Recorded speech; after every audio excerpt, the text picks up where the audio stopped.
Now, before the break, we introduced you to Thabo Mutapani, the founder of Faund. Thabo, welcome to the zone. Thanks, Kaki. Now, Thabo, you had a couple of concerns there. Now, I've brought the business guru right here for you to ask all the questions that you want. Deboho, you also assessed the insert and you saw Thabo's business. What's your take on it?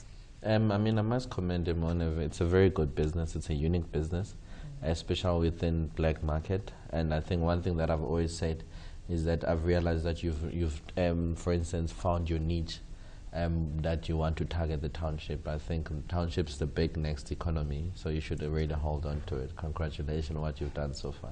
Thanks. But what are your biggest challenges, Thabo? My biggest challenge, the major one, is to building trust around the people and the business. The people, for them to trust the business that, you know what, this is right, it's going to work for me. I think that's the biggest challenge I'm facing at the moment. And for them to take out the money to pay, they're a bit skeptic on that. But what mechanisms are you currently putting in place in order for you to try and build that trust between you and potential clients? I think 2 weeks ago we met with a lady. She is an NGO. So we're trying to partner with him so that we can show the people that, you know what, we are straight, and this is what we're trying to do for the community. We're trying to, we'll see. She said, you know what, we can just do events and do like whatever that she's doing. Let's just support her because she helps the old people with painting, gardening, and we have the skilled people in our database that we can offer to do the job, and they can also volunteer, which is a good thing. And we're gonna start, I think, shortly before the end of this month. We'll already have done something. So, Deboho, what's your take on that? How can he really put mechanisms in place to assist? Because that must be very tough. Gaining people's trust takes a while. No, it does. I always say you can build a lifetime building a brand. You can take a lifetime building a brand, but it can take actually a few seconds to kill it. From the inset, what I saw, there were actually only 2 guys that were branded and 1 lady. Yes. Everyone else was not.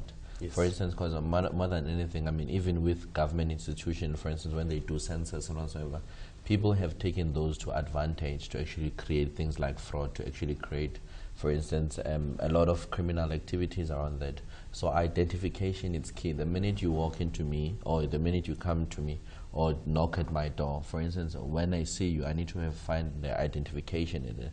So what I would recommend is that make sure that all of you guys are branded. I mean, for a business that started on the 1st of October, I must say, I must commend you well. Because, for instance, at least you take your brand serious, because there were 3 guys that I could see wearing your branded T-shirt. That is something else. But you not only want to wear T-shirts, because a T-shirt is something that one can actually do somewhere else and can pretend to be you collecting other people's money.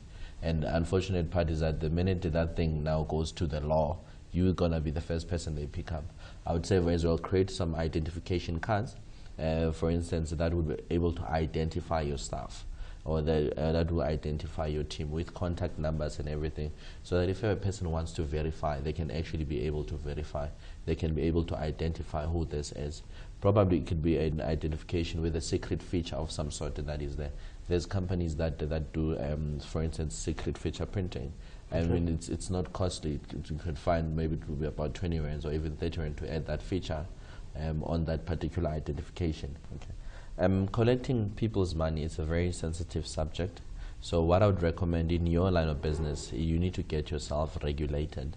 It's either with the Financial Services Board or with the National Credit Regulator. You can even check their information on the internet, or even give them a call. Check who's likely to regulate you. Because next time when you come to me wanting to collect my money, first thing that I'm going to want to know, who regulates you? What assurance am I going to have that tomorrow you're not going to be, for instance, vanishing with my money? And at the end of the day, if ever even there's irregularities, even big insurance companies, they get reported to the services board. It means there's accountability of some sort. And another thing that I think I need to make note of is that building trust, you've already done well. I need to commend you in terms of targeting the retail shops for them to actually be able to pay there. So already that's credibility on there. There's what we call branding by association. So for instance, right now you're using online platform, use that to your advantage. Show people, if ever a big FMCG company or retail store can use you to actually, for instance, make a smooth transition. So it means you are creditable, you know, because people give business to people they know. So once you're in people's faces, more than anything, just busy taking out people's information, take your brand out there. Take your brand out there. If people are branded, if ever, for instance, people are, they're able to relate with you, and when somebody comes knocking, they're able to trust you because you've built that credibility. I think that is very key more than anything. Thabo, what's your take on this advice? That's a lot and quite insightful, because I never thought of the regulatory part, like who regulates you. That's like a wow, and I'm gonna look into it. So I certainly will. And I can also put that on the flyers, like you are regulated by, you know, that's nice. Yeah, thanks for that. So Tebogo, you've given Thabo valuable advice. Could you just wrap up his business just in a nutshell for us to see where it actually is going?